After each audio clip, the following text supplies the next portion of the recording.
भाइयों बहनों, याद करिए, आज से 3 वर्ष पहले हम लोगों ने ग्राम चौपाल की शुरुआत पट्टी से ही। मैं आया था प्रतापगढ़ में, यहां पर लाभार्थी परक योजनाओं की स्थिति का आकलन करने के लिए, कैसे विकास होता है, कैसे विकास होना चाहिए, इन्हीं सब पर मंथन करने के लिए और रात्रि विश्राम मैंने प्रतापगढ़ के ही एक गांव में किया था। आज भाइयों बहनों, मुझे एक बार फिर से यहां पर बेला इस पावन धाम में आप सबका दर्शन करने का सौभाग्य प्राप्त हो रहा है। मैं इसके लिए आपके भारी उत्साह के लिए आपका अभिनंदन करता हूं, आपका स्वागत करता हूं। भाइयों बहनों, जब मैं प्रतापगढ़ में आया हूं तो प्रतापगढ़ को तो वैसे भी लोग कहते हैं कि 100 पढ़ा लिखा एक प्रतापगढ़ा। आपको तो बताने की कुछ आवश्यकता ही नहीं, आप स्वयं समझदार हैं। और भाइयों बहनों, की योजनाएं कैसे बढ़ने, एक उदाहरण मैं आपको देता हूं। जिनके लिए वोट मांगने के लिए मैं आया हूं, मैं जानता हूं आप पहले से तय कर चुके हैं कि मोती सिंह जी को आप यहां से पुनः चुन करके भेजेंगे, लेकिन मेरा दायित्व था मैं आऊं, और मोती सिंह जी ने भी कहा तो मैंने कहा दोनों प्रकार के दायित्व का निर्वहन होगा।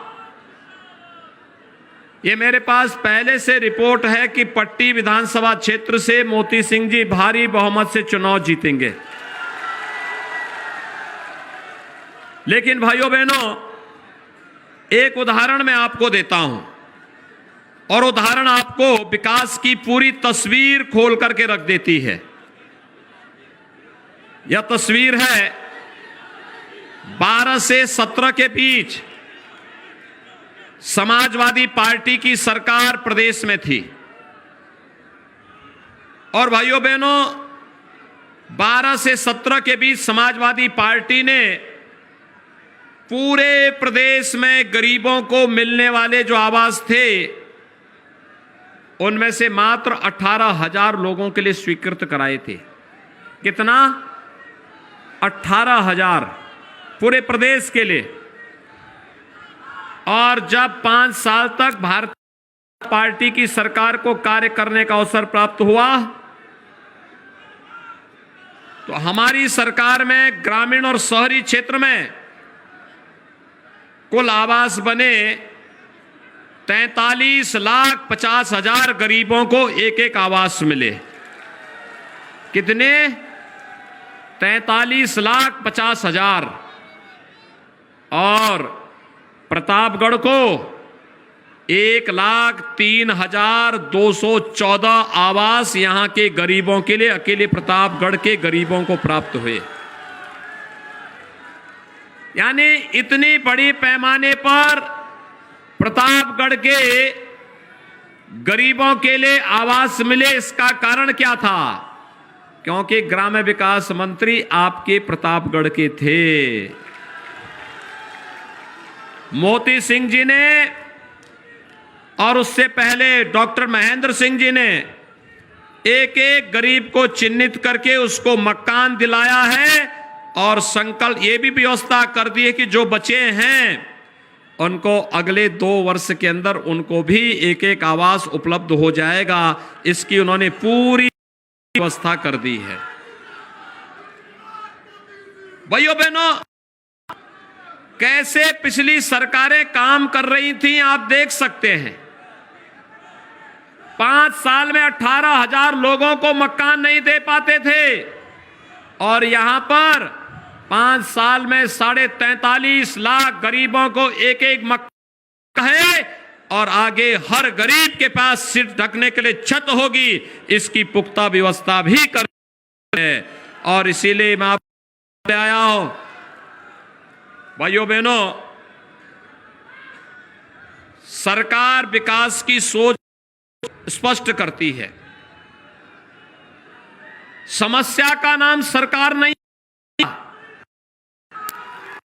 सरकार का मतलब समाधान होता है।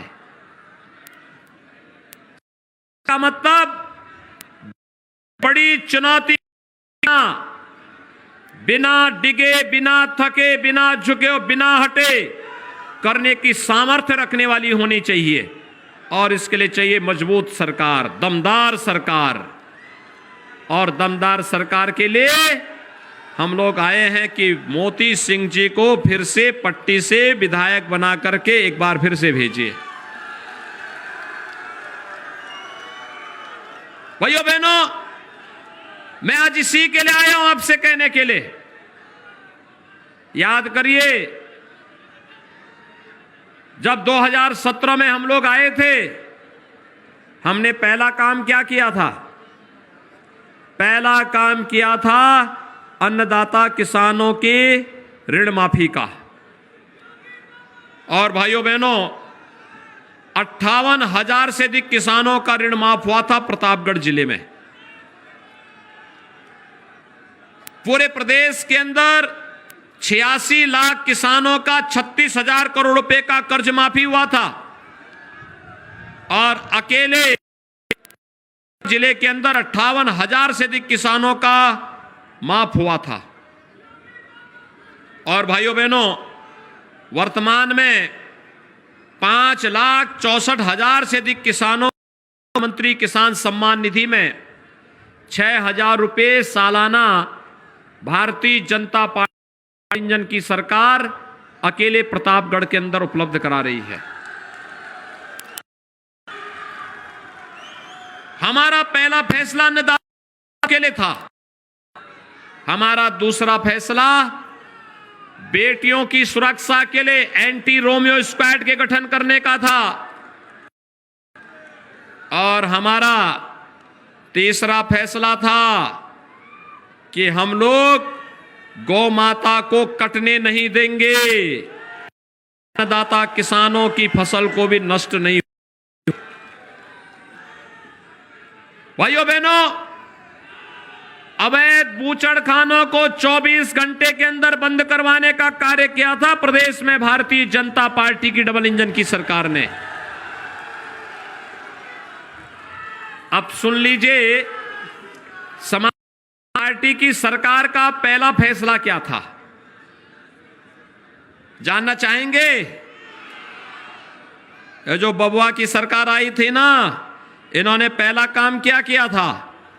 पहला काम किया था, जिन आतंकवादियों ने अयोध्या पर हमला किया था, राम जन्मभूमि पर हमला किया था, उनके मुकदमों को वापस लेने का काम किया था इन्होंने। जिन्होंने काशी में संकट मोचन मंदिर पर हमला किया था, कहते हैं काशी का संकट मोचन मंदिर, जहां पर बैठ करके संत तुलसीदास जी ने रामचरितमानस को लिखना प्रारंभ किया था, जहां पर साक्षात बजरंगबली ने दर्शन दे करके कहा था, यहां पर भगवान राम की गाथा को लिखे भगवान शिव की प्रेरणा है, ये अवधी भाषा में लिखी जानी चाहिए। और भाइयों बहनों, वह संकट मोचन मंदिर पर आतंकी हमला हो और हम बर्दाश्त करते हैं? 28 निर्दोष लोग मारे गए थे और समाजवादी पार्टी की उन आतंकवादियों के मुकदमों को वापस लेने की कुछ चेष्टा करती है। कचहरियों पर हमले हुए थे, अयोध्या में, लखनऊ में, वाराणसी में दर्जनों अधिवक्ता मारे गए थे। उन मुकदमों को वापस लेने का काम करती है समाजवादी सरकार।